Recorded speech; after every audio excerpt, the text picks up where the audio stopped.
Mani Malacha Dalet. Passage Yud Dalet. Refoua Shlema, les refouat. Esther Bat Ruti. Lucie. Esther Bat Lucie. Refoua Shlema. Alors ces trucs. Comment? Yosef Chaim Ben Simcha. Yosef Chaim Ben Simcha. Yeshua Nachman Ben Esther. Esther Bat Noara. Esther Bat Noara. Esther בת נוער, רפואה שלמה, כל חומרי עם ישראל, שכולם יצאו מהגלות, כולם ישראל עם ארץ ישראל. זה בחינת סוכה שעושים אחר ראש השנה. אליעזר כהן בן שרה. וזה בחינת סוכה שעושים אחר ראש השנה. Alors maintenant, la souka, c'est ça la souka qu'on va faire après Rosh Hashanah et Yom Kippour, qui me voit Sham de la Torah Anal. Parce que c'est écrit dans la Torah 31, Shebi Shehu B'Madrikat Avraham, celui qui est dans le niveau d'Avraham Avinu, Dainu Sheose Nefashot Tovot, Alidé Kisufim Tovim. C'est-à-dire que qu'est-ce qu'il fait? C'est un fabricant d'âmes, parce qu'il a toujours des vouloirs positifs.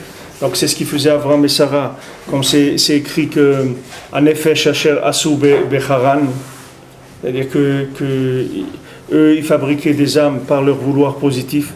Donc tout celui qui fait des doutes et qui exprime devant Hachem des vouloirs positifs pour un changement personnel ou pour un changement du monde, alors il amène dans le monde des âmes qui vont changer le monde. On voit je vous ai dit dans la Gemara, on voit Rabbi Elazar ben Azariah, mais on voit qu'il y a des tzadikim qui faisaient attention, c'est-à-dire à ne pas prendre de responsabilité dans certains endroits ou autres où ils savaient que là-bas il y avait des gens qui n'allaient pas les écouter ou autre, alors ils n'allaient pas pour pas rentrer dans ce problème-là. Et il y a eu un moment un problème où Akadosh Baruch Hu, il a envoyé des malachim pour faire des destructions dans le monde. Et ces anges-là, il leur a dit, regardez, vous allez voir que les gens, ils ont la lettre Tav sur le front. Quand vous verrez la lettre Tav en écriture noire normale, vous les laissez, ça veut dire que c'est des tzadikim. Quand vous verrez la lettre Tav qui est en sang, avec couleur rouge du sang, alors vous les détruisez, vous savez que c'est des Rechaïm. Alors les anges, ils ont dit, mais quelle est la différence entre cela et cela? Alors que je vous dis que ça veut dire que c'est la différence. Cela c'est des tzadikim, cela c'est des Rechaïm. Et il dit oui, mais les tzadikim, ils ne se sont pas occupés de ces Rechaïm-là. Ils n'ont pas essayé de leur faire tchouva. Alors Akadosh Baruch Hu, il a dit ouais, mais parce que ça aurait rien servi. Ces Rechaïm-là, ils sont tellement Rechaïm que ça aurait rien servi qu'ils essayent de leur faire tchouva parce qu'ils n'auraient pas écouté. Alors les anges, ils ont dit, mais eux, les tzadikim, ils ne savaient pas ça, puisqu'ils n'ont pas essayé. Donc eux, ils ne le savaient pas. Toi, Hachem, tu sais que ces gens-là, ils n'auraient pas écouté. Mais eux, les tzadikim, ils ne savaient pas, il fallait essayer. Donc Hachem, il a dit, vous avez gagné, donc vous tuez tout le monde. Et donc ils sont descendus, les anges, ils ont tué tout le monde. Les tzadikim, les rechaïm, tout le monde. Parce que ces tzadikim-là, eux, ils devaient essayer au moins. Même s'il dit, ouais, mais ça sert à rien. Qui t'a dit ça sert à rien?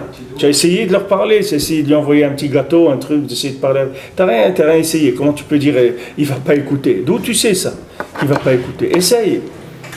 Et maintenant, quand tu essayes, c'est pas un essai gratuit. C'est-à-dire, c'est pas gratuit. Tu es en train de sauver ta peau. C'est pas maintenant que tu es en train de faire quelque chose pour. Tu es en train de faire, comme on dit,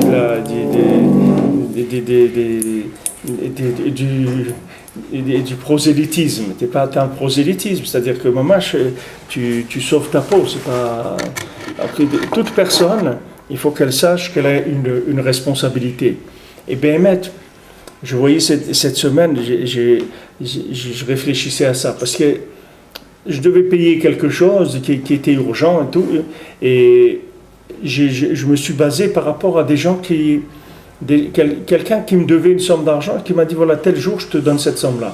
Maintenant, lui, il a eu un problème, donc il m'a dit, je m'excuse, mais je ne peux pas, j'ai un problème, je pourrais te donner que dans 2 semaines ou 3 semaines. Okay. Mais moi, j'ai une échéance que je suis obligé de trouver cet argent. Donc maintenant, je suis obligé de rentrer dans toutes sortes de choses pour essayer de trouver.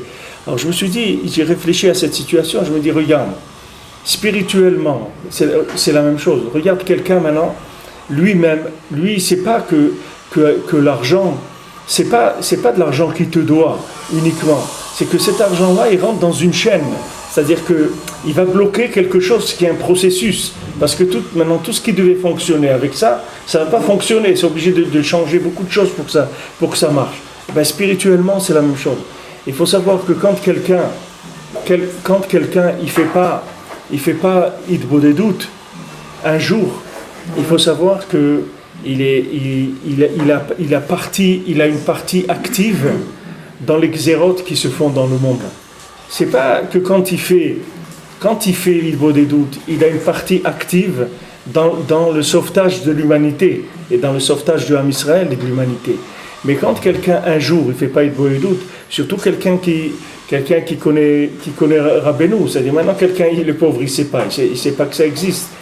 Ça encore. C'est-à-dire que maintenant, il y a une obligation chez chacun de la fatsa. C'est-à-dire chacun, il a une obligation d'être méfitz, c'est-à-dire de faire savoir que, voilà, il y a maintenant le dernier des Mohicans, il y a le dernier rébé du monde, le dernier berger du Ham Israël. Voilà ce qu'il a donné comme marche à suivre jusqu'à la Géoula. La marche à suivre, c'est qu'il va falloir parler avec Hachem et étudier le Shulchan Aruch, venir à Ouman Hoshana, parce que ce que Rabbi Nathan il a transmis comme Halachot Psukot, c'est-à-dire voilà ce que Rabbeinu l'a dit. Donc maintenant, quand quelqu'un il fait ça, quand il fait ce que Rabbeinu a dit, Bifrat l'Aïdbo des doutes, comme Rabbi Nathan il a dit dans cette Torah, que Mamash avec l'Aïdbo des doutes, il peut ramener l'humanité entière à la tchouva. Mais ça marche dans les deux sens. C'est-à-dire que d'un côté, si maintenant il parle avec Hachem, il va fabriquer des âmes, que ces âmes-là, elles vont positiver le monde. C'est-à-dire que maintenant, des gens qui sont perdus complètement dans leur tête, qui ne savent pas ce qu'ils font du tout de leur vie, alors ils vont se réveiller, ils vont pouvoir commencer à aller vers la vie véritable. Mais d'un autre côté, s'il ne le fait pas, alors c'est un activiste de la destruction, parce qu'il a le médicament dans sa main. Si quelqu'un il a un médicament dans sa main et il ne le donne pas à quelqu'un de malade, on ne peut pas dire qu'il n'a rien fait. Alors on va l'accuser de non-assistance à personne en danger. C'est-à-dire cette personne-là, elle est en danger. Toi, tu as une possibilité de la sauver. Tu ne le fais pas, alors c'est une responsabilité. Alors qu'il faut savoir que du moment où quelqu'un il a cet outil entre les mains, c'est pas quelque chose de gratuit. C'est-à-dire quand Rabbi Nachman il a rapproché quelqu'un, il n'a pas rapproché uniquement pour faire la fête. Il a rapproché aussi pour une production de certains éléments, parce qu'il a vu que lui, il peut faire quelque chose, il peut travailler, il peut rentrer dans l'usine et peut travailler. Comme dans les Sipurim Massiot, où Rabbeinu raconte dans celui qui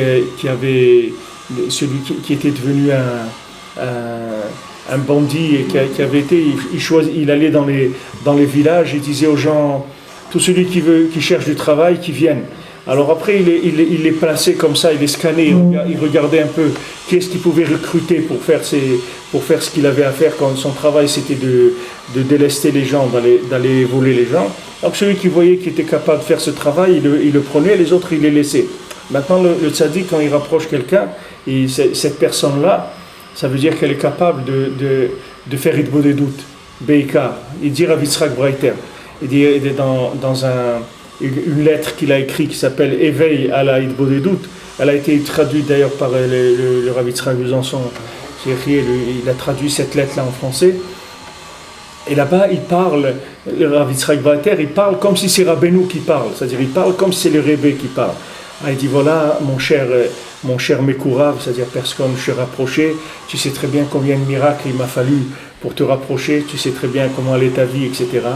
Et une des choses pour lesquelles je rapproche mes gens, c'est qu'ils ne se roulent pas. C'est-à-dire, quand moi je rapproche quelqu'un, alors il ne va pas se rouler, il va savoir quelle est la vérité. Maintenant, sache que la chose principale que je te demande, c'est de faire des doutes tous les jours. Et que le Yetzer Hara, il va venir, il va te proposer beaucoup de choses. Il va te proposer des choses d'abord qui sont matérielles, comme de l'argent, ou de la consommation, ou autre, du travail. Il va te dire non, il y a un rendez-vous aujourd'hui, il y a un rendez-vous, tu dois aller là-bas, tu vas visiter un appartement, il est moitié prix, où il y a des trucs, tu vas pouvoir acheter ça, tu vas faire une super affaire. Tu vas vouloir faire une super affaire. Alors, Rabbeinu dit dans la Torah Aleph que comme je vous ai dit cette semaine, que quelqu'un qui fait une avéra, c'est parce qu'il est rentré en lui le Ruach Shtut, la folie. Mais comment il rentre la folie dans le Ben Adam? Alors, Rabbeinu dit là-bas que les Yetzer Hara, il se déguise en mitzvah. C'est comme ça qu'il lui fait rentrer la folie. C'est-à-dire qu'il fait semblant qu'il l'amène à une mitzvah, et les maasés, il l'amène à une avéra, pas à une mitzvah. Donc, comment je laisse faire ça? C'est interdit. Il va payer pour ça aussi. Ça. Il y a des comptes. Mais maintenant, quelqu'un il doit savoir que quand Rabbeinu dit des doutes, Imala Eliona, Ugdola Minakol, ça veut dire il faut croire simplement dans ce que le Rebbe dit. Le Rebbe te dit voilà, il a des doutes, c'est la plus grande chose qui existe au monde. Il n'y a pas une attitude plus grande que ça dans le monde. Voilà, c'est les mots simples de Rabbeinu. C'est pas des choses. Il n'y a pas besoin de philosopher sur ça. C'est très simple. Voilà, de parler avec ton Créateur, c'est la chose la plus élevée qui existe dans le monde. C'est au-dessus de tous les niveaux d'études, de toutes les mitzvot, de tout. Il n'y a pas plus grand que ça. C'est le top que tu dois mettre devant toi. Chaque jour, la première chose que tu dois te soucier de faire, c'est ça. C'est au-dessus de tout. Il n'y a pas plus que ça. Ça n'existe pas plus que ça. Donc maintenant, tu dois tous les jours parler avec Hachem. Rabbeinu l'a dit, 1 heure. Il y a des gens pour qui 1 heure c'est difficile. Alors, comme on dit Rav Yitzhak Breiter, alors il y a une petite heure, 20 minutes, c'est une petite heure. 31 minutes, c'est Rov Sha'a. C'est quelqu'un qui fait 31 minutes, il a fait le Rov déjà de l'heure. Chacun, doucement, jusqu'à qu'il arrive à faire 1 heure, et après, Bezrat Hashem, il va faire plus, 2 heures, 3 heures, jusqu'à qu'il arrive à faire ça toute la journée. Parce que quelqu'un qui fait ça toute la journée, il répare le monde entier. Il est en train de réparer tout l'univers.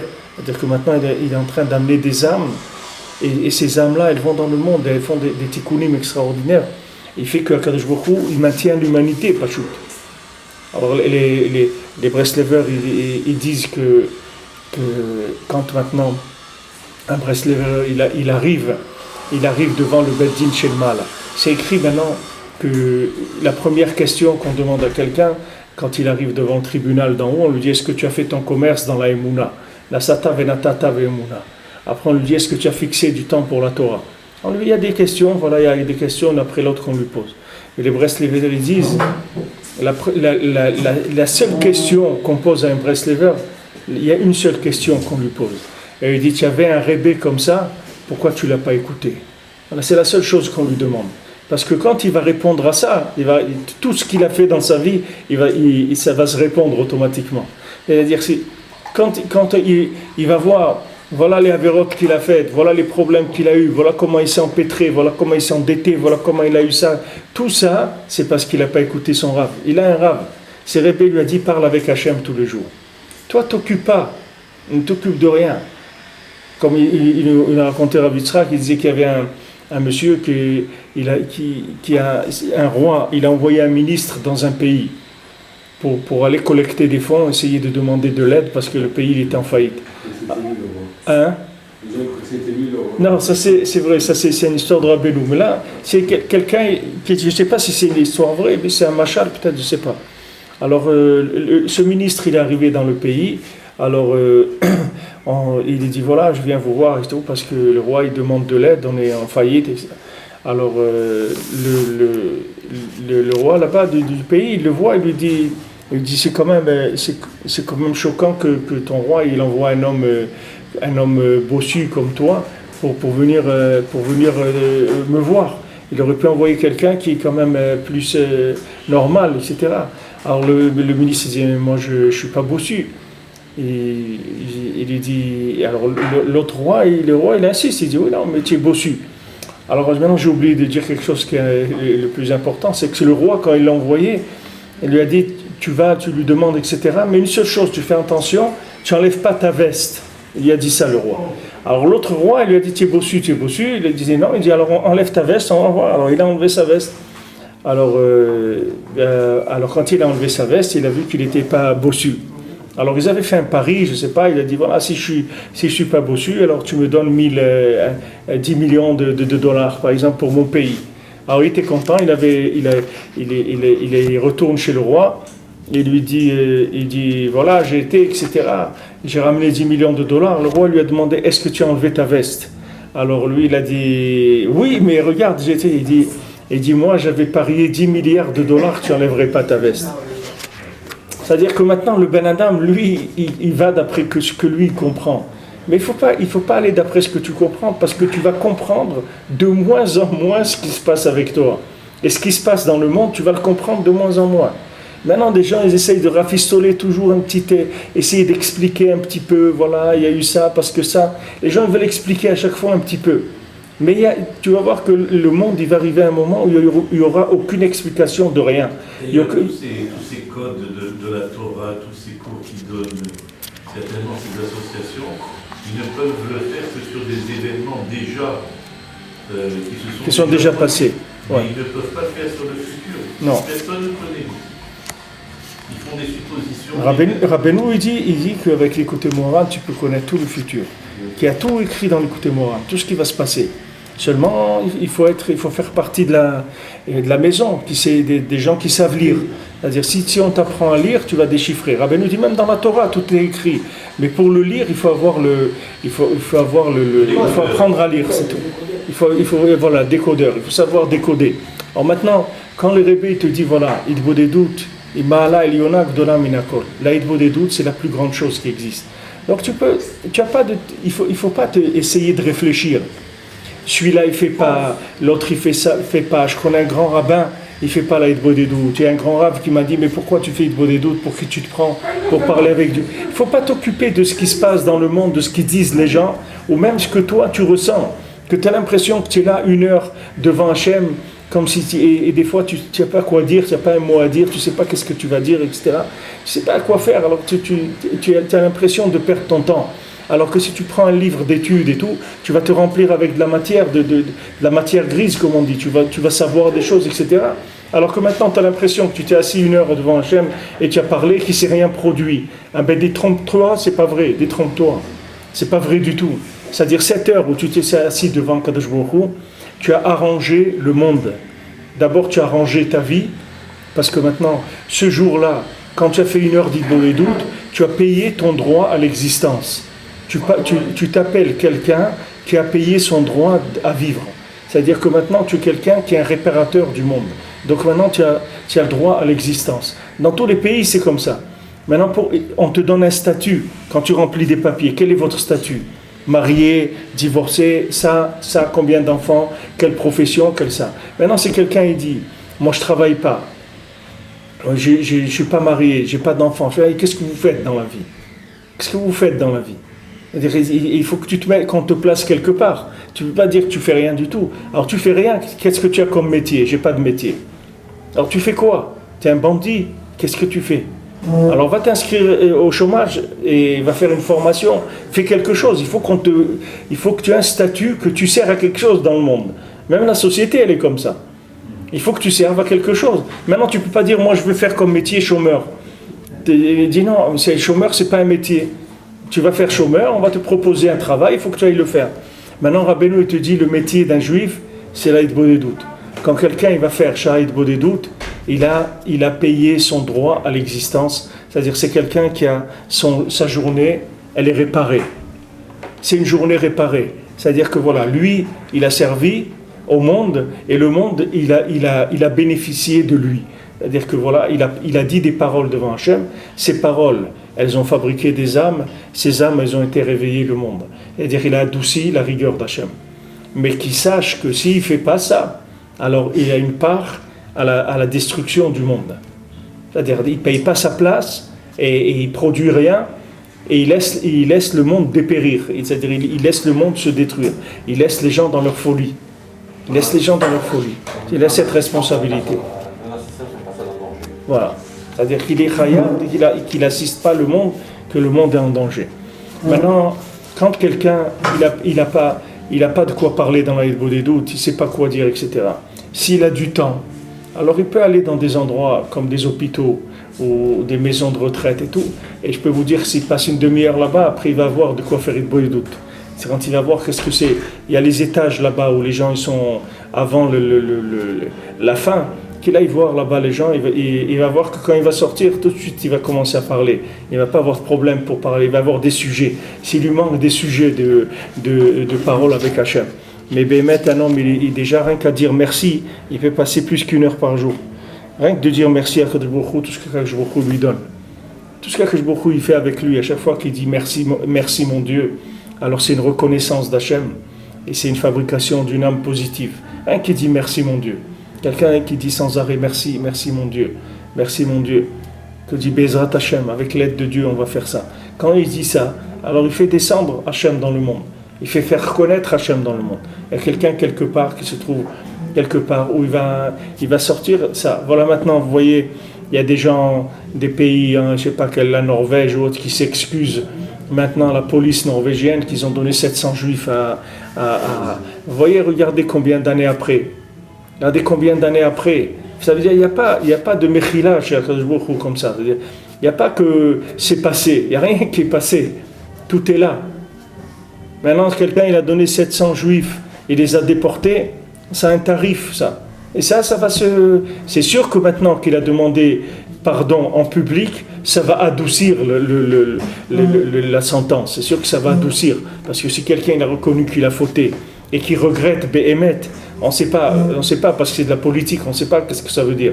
Mais disons que nous on regarde le bien, on suppose que c'est bien. Donc si la personne elle est sincère et elle regrette Béhémet d'avoir fait ça, alors ça répare le monde. Ça répare le monde, puisque ça remet les choses à leur place. C'est une prina de tchouva, comme on a dit de Aseret B'Yet Tchouva, c'est-à-dire il regrette ce qu'il a fait. Il aurait préféré ne pas l'avoir fait.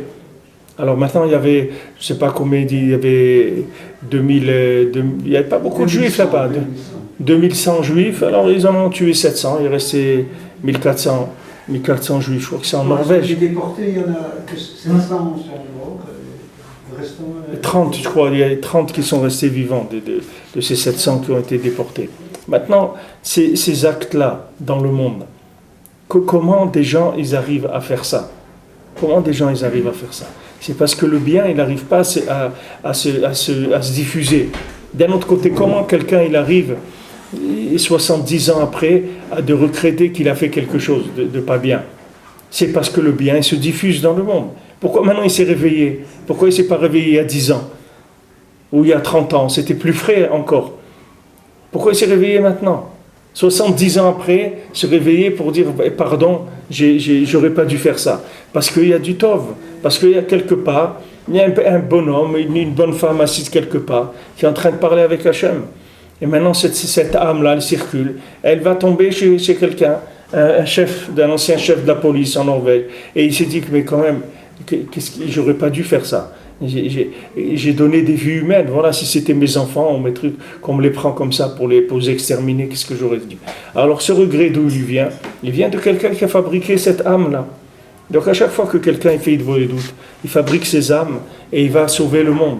Donc il y a une responsabilité. C'est-à-dire qu'il faut savoir que chacun, un jour, il va devoir donner des comptes sur ce qu'il a fait dans sa vie. On sait que les gens, on n'a pas de doute. Les gens, la plupart des gens, ils sont 3/4 fous. Même les gens qui sont dans la Torah, on le sait, il n'y a pas besoin pour ça d'être un grand prophète pour voir ça. Aujourd'hui, les gens, ils sont à 3/4 fous. Même les religieux, même les grands religieux, les gens, ils sont fous. Ok. Maintenant, il y a une partie qui n'est pas folle dans la personne, d'accord? Il a 10%, il a 20% qui est normal. C'est-à-dire normal, qui peut fonctionner. Ça veut dire normal, ça veut dire qu'il peut écouter le tzaddik, ce qu'il lui dit. Maintenant, quand le tzaddik qui lui dit, regarde, le ikar de ce que je te demande, c'est ça. Fais ça. Parle avec Hachem tous les jours, 1 heure. Assieds-toi et parle avec Hachem. Maintenant, s'il fait ça, ça y est, il va sortir de toute sa folie, de toutes ses bêtises. Parce que ces âmes-là, elles vont le changer. Tout ce qu'il a en lui comme Roarchtut, comme souffle de folie qui a été fabriqué par ses avérotes à lui, par la génération, par tout ce qui circule dans le monde comme âme négative, tout ça, il va les purger petit à petit. Et si quelqu'un il a besoin de sources d'inspiration, on dit qu'il aille voir des gens qui sont, des gens, quand il y a eu des trucs comme les roquettes, des trucs, qu'il aille là-bas se promener un petit peu à côté de Netivot, tout ça, et qui voit qu'est-ce que c'est quand des gens, tout est à chaque 15 secondes, disons, pour courir vers un... Hein? Ils ont arrêté de sonner même. Pour dire qu'il y a des bombes qui arrivent. Ah, ils sonnent plus. Ouais, parce qu'ils ne veulent pas dire que le traité de paix il a été violé. Ils ont peur. Ils ont peur de reprendre. Ils veulent au moins un petit peu même s'il est virtuel et fictif, mais ils veulent faire au moins semblant qu'on ne peut pas arrêter un pays toutes les 2 semaines. C'est difficile. Maintenant, quand quelqu'un, c'est un fabricant d'âme, alors tout ce qu'il mange, ça s'appelle lechem hapanim. Il est en train de manger du pain du Beth Amikdash. Ça s'appelle le pain du visage. Prinat lechem cham, comme on a vu là-bas, lechem cham, c'est-à-dire qu'il est en train d'avoir un contact vivant avec Hachem dans sa nourriture. Vazai kol hakochaviv v'amazalot v'kol ha'akum tochrim bishvil parnasato. À ce moment-là, toutes les étoiles, tous les astres et toutes les nations, tous les idolâtres, tous, ils sont en train de se fatiguer pour sa parnassa. C'est-à-dire tout ce qui existe dans le monde, comme individu, et tout ce qu'il y a comme astres et étoiles, tous ils sont en train de se fatiguer pour lui amener sa parnassa à lui. Beprinat lachmenuhem sar tzilam. Comme c'est écrit dans la Torah, quand on était en train de faire la guerre pour entrer en Eretz Israël, il dit lachmenuhem, ces gens-là, c'est notre pain. Leur ombre, elle les a quittés. Alors, c'est-à-dire, ces gens-là, c'est notre pain.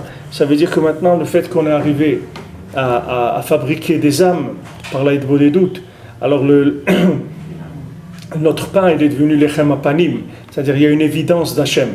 Alors maintenant, sar tzilam, leur ombre, elle est partie. Qu'est-ce que veut dire sar tzilam? Ça veut dire que l'ombre qu'eux, ils ont essayé de fabriquer dans le monde, pour essayer de dire que cela appartient, que ça c'est à eux, que Eretz Israël c'est à eux, donc ils ont une part en Eretz Israël, ou que la vie c'est la consommation, etc. Tout ça, ça s'en va, parce que la lumière, comme on dit, il a été fait lumière, on a fait lumière sur ce dossier-là. Ça veut dire que la lumière...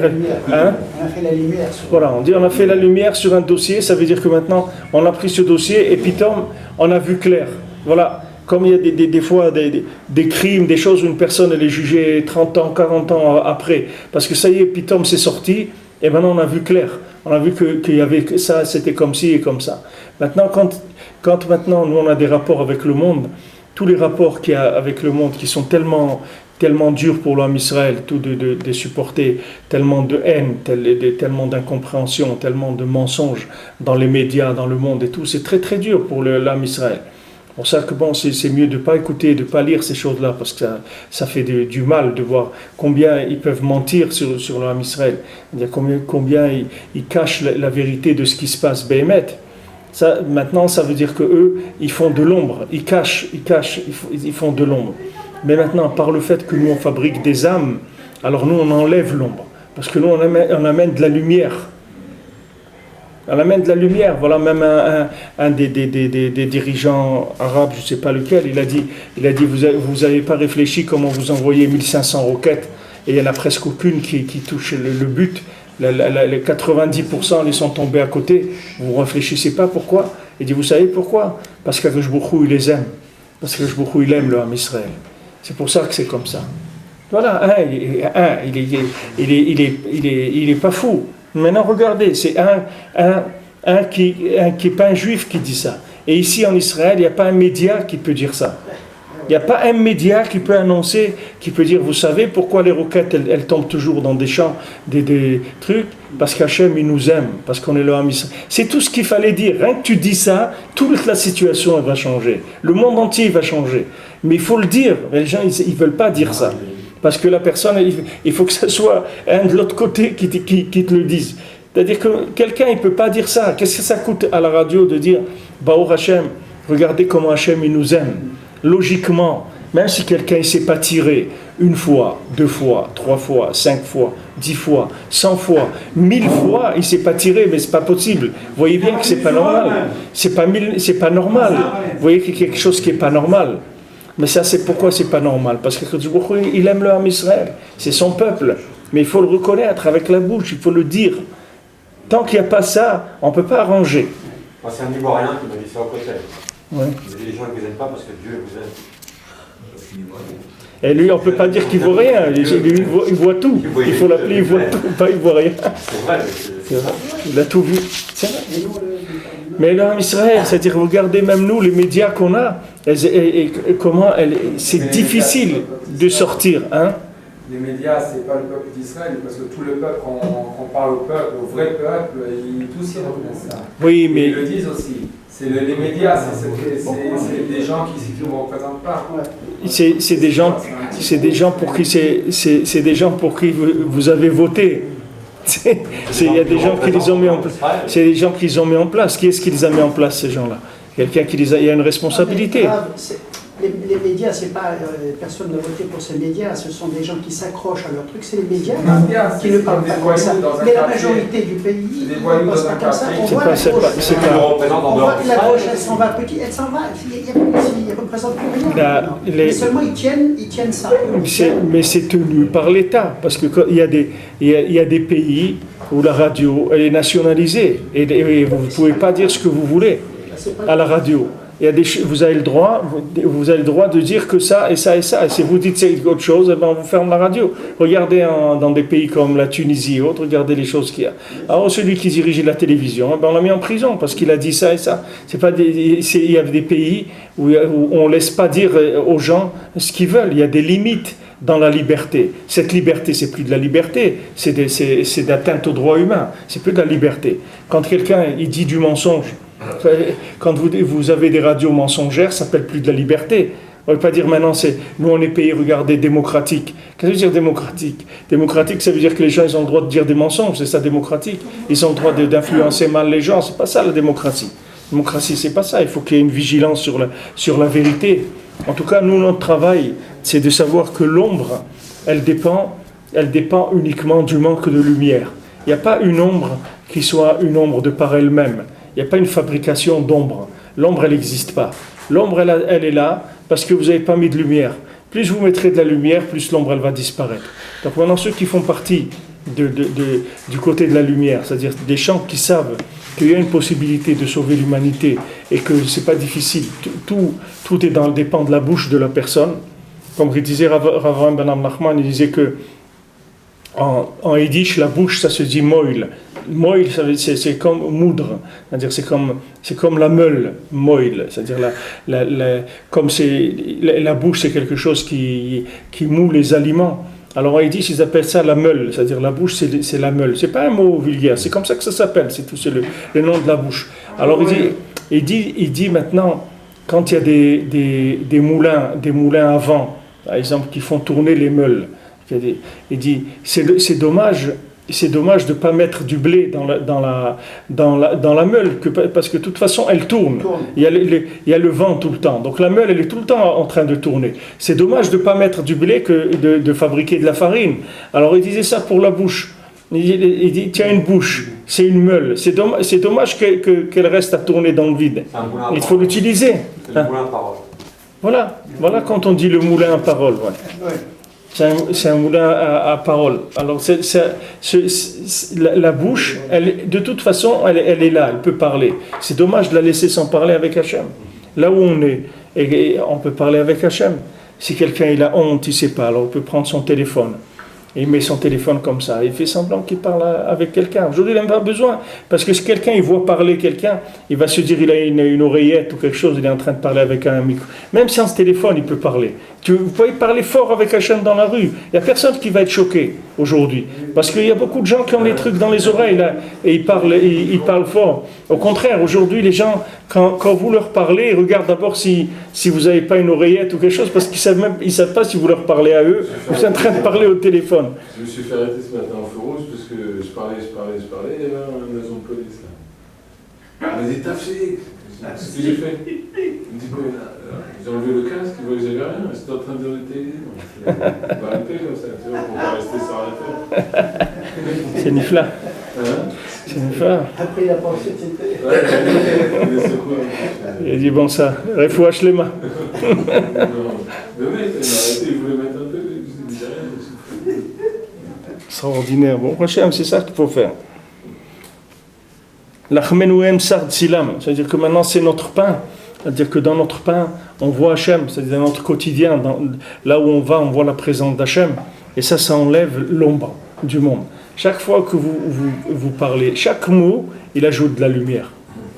Chaque mot, il ajoute de la lumière. C'est dommage de pas fabriquer de la lumière. Kimar'e chama amuka menatzel. Parce que toujours le soleil, il va être plus profond que l'ombre. Aïn sham kol ze'etev. Va voir tout ça, c'est ce qu'on avait vu dans la Torah. Vezeprinat mitzvat sukkah, she'itzila kadisha tzila dememnuta. Maintenant, c'est ça la soukha. La soukha, qu'est-ce que c'est? C'est l'ombre de la Gdusha, c'est l'ombre de la Emouna. C'est-à-dire que maintenant, quand on fait une ombre de Gdusha, c'est-à-dire une ombre de Gdusha, c'est-à-dire que maintenant, nous, on est obligé de fabriquer une maison qui a l'air d'être une maison d'ombre, mais que BMS, c'est une maison de lumière. Mais par rapport au monde, ça a l'air une maison d'ombre. Parce que maintenant, nous, quand on sort de notre maison, on rentre dans la soukha, alors on a l'impression qu'on rentre dans quelque chose d'ombragé. Mais cet endroit ombragé, c'est pas du tout un endroit ombragé. C'est un endroit de lumière. Mais on le présente comme une ombre pour lutter contre la véritable ombre qu'il y a dans le monde, qui est l'ombre que les nations, elles font, que les idolâtres ils font pour essayer de cacher Hachem. Nous, on va faire une maison pour Hachem, c'est-à-dire que bien qu'on fasse de l'ombre, apparemment, que cette soukha c'est de l'ombre, mais c'est pas de l'ombre, c'est un satellite qui prend des informations d'Hachem, c'est des makifim, des compréhensions d'Hachem qui viennent dans le monde grâce à cette ombre-là. L'achmenouim sar tzilam kanal, c'est-à-dire c'est notre pain, leur ombre est partie, grâce à cette ombre de la soukha qui est la Emouna, on enlève leur ombre à eux. Maintenant, comment on peut faire la soukha? C'est quand on a fait d'abord Rosh Hashanah et Yom Kippour.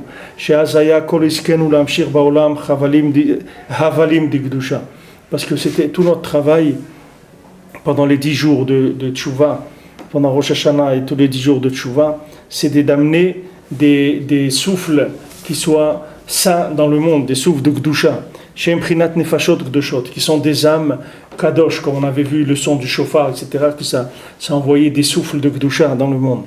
Haolim me'avalim shel hashofar, voilà, qui montent du souffle du shofar, v'shel kol hakolot ve'atzaakot shesoakim Israël berosh Hashanah ve'yom Kippourim, que tous les sons et les cris que le Ham Israël fait pendant Rosh Hashanah et Yom Kippour, Vaseret Yemei Teshuvah, toutes les slichot, et des Ikar et Torerut Teshuvah Belo Hayamim Kanal, que c'est ça le Ikar de l'éveil de la Teshuvah pendant ces jours-là, c'est fait par ces voix-là, ces sons qu'on fabrique et qui vont réveiller les gens à la Teshuvah, parce que c'est des âmes. Quand on commence à faire le shofar, après Rosh Chodesh Elul, on commence à sonner du shofar tous les jours, c'est parce que c'est ce son du shofar qui va nous permettre de faire Teshuvah. C'est-à-dire, ce qu'on va entendre du shofar, ce sont des souffles, des âmes qui vont être produites par le shofar et qui vont venir dans chacun et qui vont lui donner l'éveil de la Teshuvah. Donc c'est une machine, c'est-à-dire que le shofar, il va commencer à réveiller les gens ils vont commencer à faire tchouva. Quand ils vont faire tchouva, ils vont commencer à dire des slichot. Quand ils vont dire des slichot, ils vont fabriquer encore des âmes. Là, ça devient une fabrication, une usine. C'est-à-dire, quand quelqu'un il fait avec le chauffard, il a envoyé quelques voix, mais quand maintenant des gens, un Sibour, ils se réunissent, ils commencent à faire les slichot, alors c'est une usine de fabrication d'âmes positives qui vont les réveiller, tout l'âme Israël à la tchouva. Tout l'âme Israël, voilà quelqu'un, il dit, il avait prévu le 1er août, il avait déjà loué son appartement, il va aller à Deauville pour passer là-bas un mois, etc. Maintenant, quelqu'un lui envoie, il se trouve quelque part dans le monde, un juif, il va il fait slichot, et il pleure, il demande à Kadosh Baruch Hu, aide-moi à faire tchouva, etc. Avec ça, il envoie un scud. Ces scuds-là, il va tomber chez cette personne-là, qui avait signé déjà le contrat et tout pour louer à Deauville, et il va dire, il se lève un matin et dit, ben je vais pas à Deauville. Il dit à sa famille, on va pas. Elle dit, mais qu'est-ce qui se passe? Il dit, c'est pas, j'ai plus envie, j'ai plus envie d'aller, on va rester là, on va aller s'occuper de la grand-mère, on va faire quelque chose, on va passer nos vacances à ça, on va pas aller là-bas. D'où ça lui est venu ça? Donc, comment il a changé? Comment quelqu'un, des fois, il peut perdre de l'argent, etc., pour reculer? Comment c'est parce qu'il y a une âme positive qui est rentrée en lui. Comme je vous ai dit, que les Chazal ils racontent que celui que les Romains ils avaient envoyé dans le Kodesh HaKodashim pour voler des kelim du Beth Amikdash. Alors il est rentré, un juif là-bas, il a volé des kelim. Il leur a amené. Alors ils lui ont dit, ben non, tu vas rentrer, tu nous amènes aussi et ça. Et il dit, non, moi je rentre plus. C'est fini. Et il dit, mais si tu ne rentres pas, on va te tuer. Il a dit, tuez-moi. Ils l'ont tué. Il a dit, mais moi je rentre plus. Parce que quand il est rentré dans le Kodesh HaKodashim, il a senti une telle kedusha là-bas, qu'il s'est dit, c'est fini, moi je ne fais plus des choses comme ça. Il dit, maintenant vous croyez que lui, il a décidé quelque chose, quand il est rentré dans le Kodesh HaKodashim, qu'il a volé des kelim, vous croyez que lui, il a réfléchi? Ouais, c'est pas ça, c'est que l'endroit, il est tellement chargé en âme positive, que tout de suite, il a fait tchouva. Tout de suite, il a attrapé du positif, il a fait tchouva. C'est écrit, c'est écrit dans la paracha, quelqu'un m'a dit hier, notre ami Ariel de Paris m'a dit hier qu'il a écrit Machanaïm, que c'est écrit que Yaakov il a appelé cet endroit Machanaïm. Et Rachid dit qu'est-ce que c'est Machanaïm? C'est Gematria 148. Machanaïm.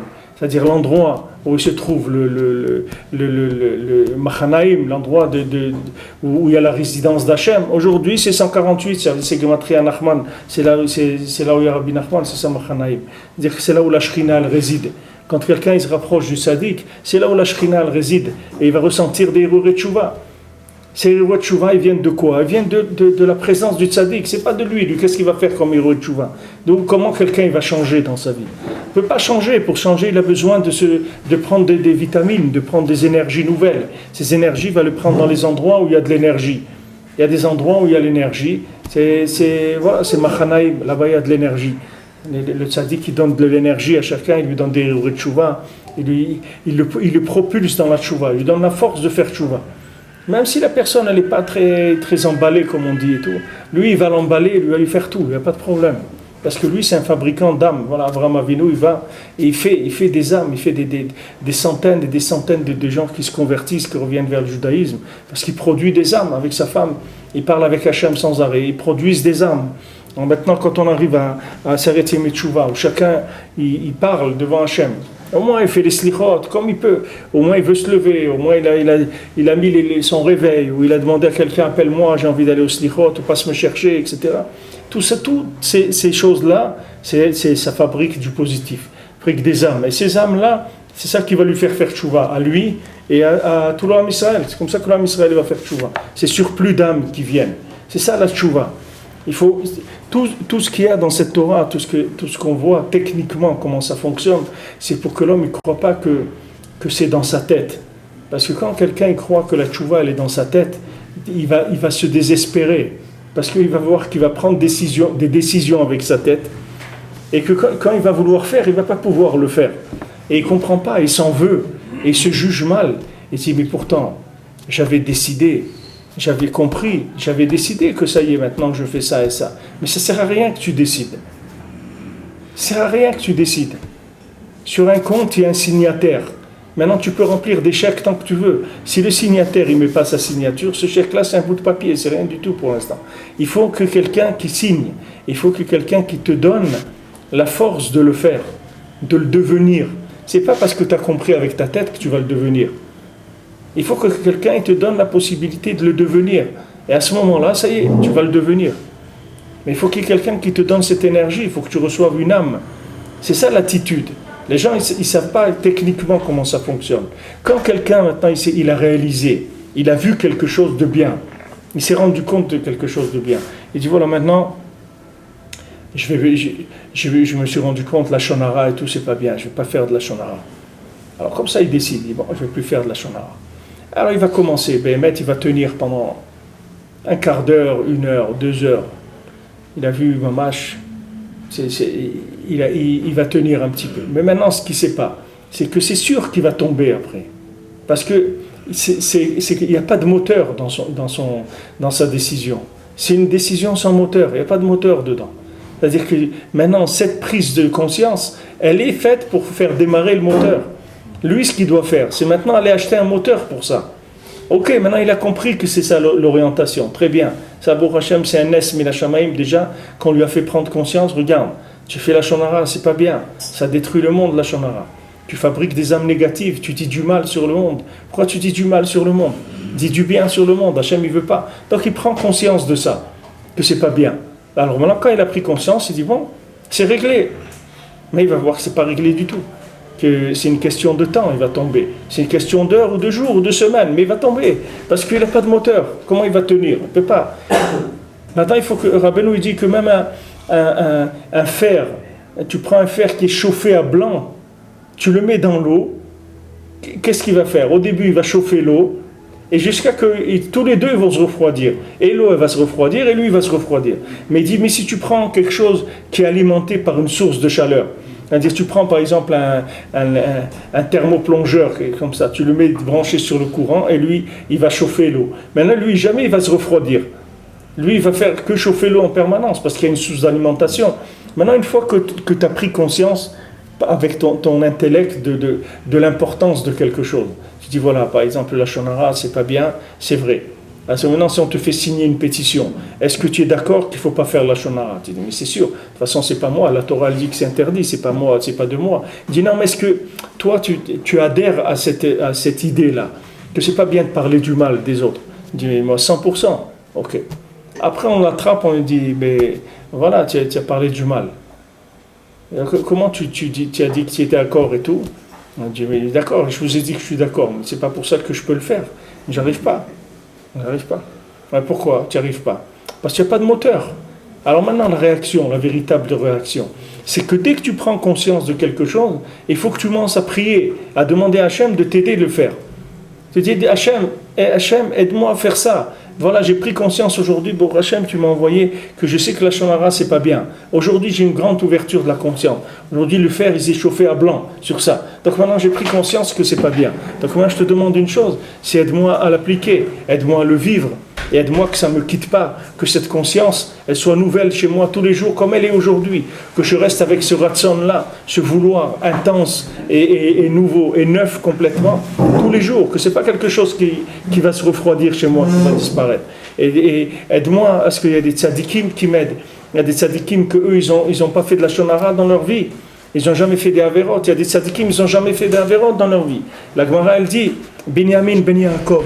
Il y a 4 que jamais ils ont fait d'Avera dans leur vie. Binyamin ben Yaakov, Amram, le père de Moshe Rabbeinu, qui a jamais fait encore 2 ans, Ishaï, le père de David, et Kilhav, le fils de David Améler. Voilà, ces 4-là, ils n'ont jamais fait une Avera dans leur vie. Vous vous rendez compte ce que ça veut dire? Jamais ils ont fait une Avera de toute leur vie. Voilà, c'est la Torah qui le témoigne, c'est pas... Hein? La Gemara Shabbat, vous savez, moi c'est pas des grandes connaissances, c'est le Daf Hayomi aujourd'hui dans la Gemara Shabbat, je crois que c'est Daf Nun Vav dans la Gemara Shabbat. 4 qui n'ont jamais fauté, c'est écrit dans la Gemara. Si vous voulez tout à l'heure, je vous le montre. Dans cette Gemara, il dit qu'ils ont un problème, ces gens, c'est qu'ils ne peuvent pas faire tchouva. Qu'ils ont quoi? Ils n'ont pas de tchouva à faire. Ouais, des gens qu'il n'y a pas de tchouva, ils n'ont jamais fauté. Des gens ça existe des gens comme ça. Alors maintenant ces gens-là, c'est des moteurs. Eux ils ont un moteur qui est, vous pouvez y aller. Alors maintenant vous leur demandez à eux, vous leur demandez de l'aide. Vous avez le droit de leur demander de l'aide. Vous avez le droit de demander à Binyamin ben Yaakov de vous aider. Il est là, Binyamin ben Yaakov. Ne croyez pas qu'il est au musée du Louvre, au truc. Le Binyamin ben Yaakov, il est là, il est vivant. Hein? C'est lui qui avait le Kodesh Kodashim. Ouais, c'est le Chelek de Binyamin. Mais la Neshama de Binyamin, elle est là. Vous pouvez lui demander de l'aide. Il dit voilà, il faut m'aider. Regarde, moi maintenant j'ai pris conscience de cette chose-là. Je vous donne un exemple, la Shonara. Chacun il a qu'à mettre les mots qui correspondent à ses problèmes à lui. Maintenant voilà, j'ai pris conscience de ça. Mais j'ai besoin d'aide. Il faut que les tzadikim vous m'aidiez. Je peux pas. Je sais que je vais retomber. Moi, tout seul comme je suis, j'ai l'habitude. Je me connais. C'est pas la peine de. Je vais pas. Si j'ai pas un budget supplémentaire, je vais pas tenir. J'ai besoin qu'on me débloque un budget supplémentaire. Je peux pas. Besoin de budget spirituel supplémentaire. Et il faut demander. Et vous allez voir que ça marche. Parce que ces tzadikim-là, ils vont s'associer avec vous. Et ils vont faire des affaires avec vous. Ils disent, ok, on fait moitié-moitié. Toi, tu travailles. Moi, je mets l'argent. Et toi, tu travailles. D'accord? Ok. Alors, moi, je vais te donner la force de ne pas faire la shonara. Et toi, tu ne vas pas faire la shonara. Et on s'associe. La mitzvah, on s'associe, on partage. Moi, j'amène les fonds et toi, tu travailles. Eux, ils ne peuvent pas travailler. Et nous, on n'a pas les fonds. Donc c'est une bonne association. Et ils ne peuvent pas travailler, ils ne sont pas tours de mitzvot. Mais eux, ils aimeraient bien faire des mitzvot encore. Jamais quelqu'un il va arriver dans l'Olam Haba, il va dire Baruch Hashem, j'en ai fait assez dans ma vie. Tout le monde il sait qu'il n'a pas fait assez. Il y avait un Breslever à Oman, il était pauvre. Il était tellement pauvre qu'il n'avait pas de... Il n'a même pas d'argent pour s'acheter une ceinture pour faire la prière. Il prenait de la paille et il attachait des morceaux de paille, c'était ça sa ceinture.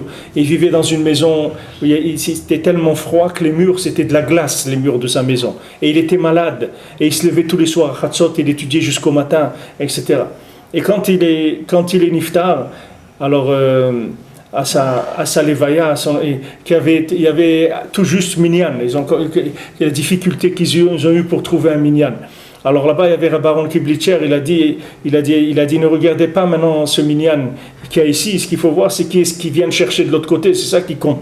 Il y a des gens ici, ils ont des milliers de gens qui les accompagnent, et de l'autre côté, c'est des crabes qui les attendent. C'est pas ça qu'il faut regarder. Ici, il peut y avoir beaucoup de mouvements, c'est pas ça. Il faut regarder là-bas qui est-ce qui va venir chercher le Ben Adam. Alors maintenant, cet homme-là, il est venu en rêve à son ami. Alors son ami lui a dit, comment tu es là-bas? Il a dit, je suis très bien, mais j'aurais pu être mieux. J'aurais été beaucoup mieux. Il a dit quoi? Voilà, il était malade, il était pauvre, il étudiait toutes les nuits entières de la Torah. Qu'est-ce que il aurait pu être là-bas, il a vu, puis il aurait pu être mieux. Il aurait pu faire des affaires, beaucoup plus d'affaires. Donc maintenant, les tzadikim qui sont là-bas, eux aussi, ils savent qu'ils pouvaient faire plus, puisque là-bas, ça s'appelle Olam HaEmet. Alma de Kushta, c'est le monde de vérité. Ici, c'est Alma de Kadiva, le monde du mensonge. Donc eux, ici, ils voient la vérité, qu'ils auraient pu BMT faire beaucoup plus. Donc maintenant, s'ils trouvent un associé ici, vous pouvez savoir la joie qu'ils ont trouvé un associé, quelqu'un qui les appelle, qui leur dit, écoute, j'ai besoin d'aide là, j'ai une super affaire. Je suis sûr qu'elle va marcher. Mon affaire, c'est qu'à partir d'aujourd'hui, je ne vais plus faire de la shonara. Voilà l'affaire que je veux monter. Maintenant, est-ce qu'il y a quelqu'un qui veut mettre l'argent pour ça? Est-ce qu'il y a quelqu'un qui va fournir l'énergie spirituelle pour que moi je puisse le faire? Alors les tzadikim, ils vont se disputer pour ça. Pour dire non, c'est moi qui rentre, non, c'est moi qui mise. Et les investisseurs vont faire la queue chez lui. Parce que voilà, c'est quelqu'un qui appelle, qui demande, il fait un appel d'investissement. Et les gens, ils ont vu que c'est une super affaire. C'est une affaire extraordinaire parce que ça va leur apporter. Quelqu'un ne fait pas la shonara.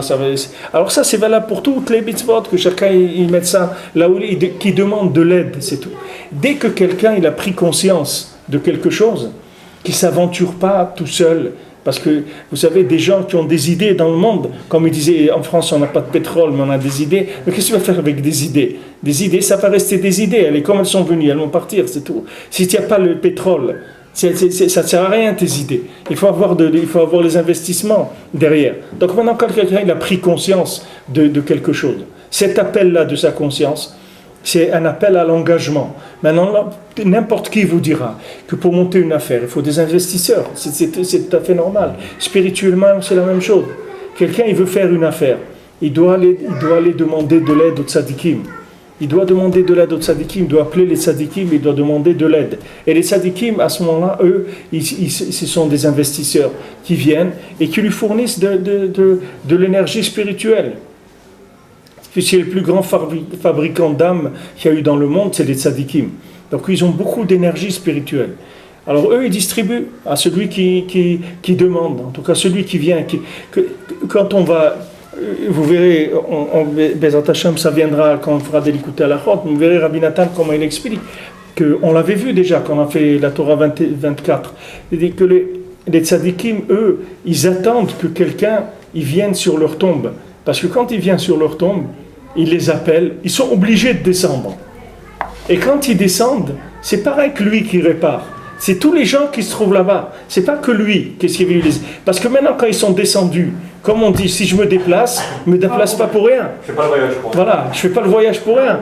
Maintenant, si déjà je viens, je vais pas. Si vous avez un immeuble, vous appelez un plombier et il dit bon, je vais pas me déplacer pour toi, ça coûte trop cher. Regarde tous les gens dans l'immeuble qui ont besoin de réparation. Je viens, je vous fais un prix collectif pour tout l'immeuble. Le tzaddik qui descend. Maintenant, quand le tzaddik qui descend, et il amène dans le monde une lumière extraordinaire, mais le tzaddik il ne peut pas descendre si vous ne l'appelez pas. Si vous ne lui demandez pas de venir, il ne peut pas venir, le tzaddik. Parce que le tzaddik, là où il est, il ne peut pas descendre. Il a besoin d'un appel d'en bas pour descendre. Alors il dit comment le tzaddik il est joyeux quand quelqu'un il vient sur sa tombe et qu'il l'appelle et qu'il lui parle. Comment il est joyeux ce tzaddik-là. Parce que maintenant il va pouvoir enfin travailler, puisqu'il descend et il commence à s'investir, à aider celui-là, à aider l'autre, à faire un shalom bayit ici, une refoua à celui-là, une tchouva à celui-là, etc. Et tout ça, il vient de qui ? Tu vois, ce petit individu ou cette petite bonne femme qui est venue là-bas et sur le kever, elle a prié, etc. Ça lui fait descendre le tzaddik. Après, tous les gens ils vont profiter de ça. Parce qu'après, on fait une distribution d'âmes. Du moment où il est venu, il va aider tous les gens qui sont là ou qui ne sont pas là, mais tous les gens qui ont besoin. Hein? Le ner tamid, bien sûr. Bien sûr, le ner tamid, ça fait descendre, bien sûr. Le ner tamid, quand tu l'appelles avec ta bouche, quand tu donnes une tzedaka pour son neshama, tout ce que tu fais, c'est faire un contact avec ce monde. C'est le faire descendre ici. C'est-à-dire, tu lui permets de travailler. Et quand tu lui permets de travailler à lui, ça vaut de tout le travail que toi tu peux faire dans toute ta vie entière. Lui, en 1 minute, il le fait. Tout ce que toi tu vas pouvoir faire en toute ta vie, lui, quand il vient, il fait beaucoup plus. Avec sa force d'investissement, il peut faire beaucoup plus. Parce qu'il a de l'énergie spirituelle à utiliser. Lui, il a à faire, il peut faire beaucoup de choses. Tu vois, Moshe Rabbeinu, il ne voulait pas, etc. Mais regarde Moshe Rabbeinu, qu'est-ce qu'il était capable de faire. Moshe Rabbeinu, il était là, il montait dans le ciel 40 jours, il ne mangeait pas, il était avec Akadosh Baruch Hu, il se battait avec les malachim, il redescendait, il amenait la Torah, il parlait avec le Ham Israël, il supportait le Ham Israël, il plaidait pour eux. Le tzaddik, il peut faire énormément de choses, parce que le tzaddik, il est en contact avec les deux mondes. Donc il peut faire énormément de choses.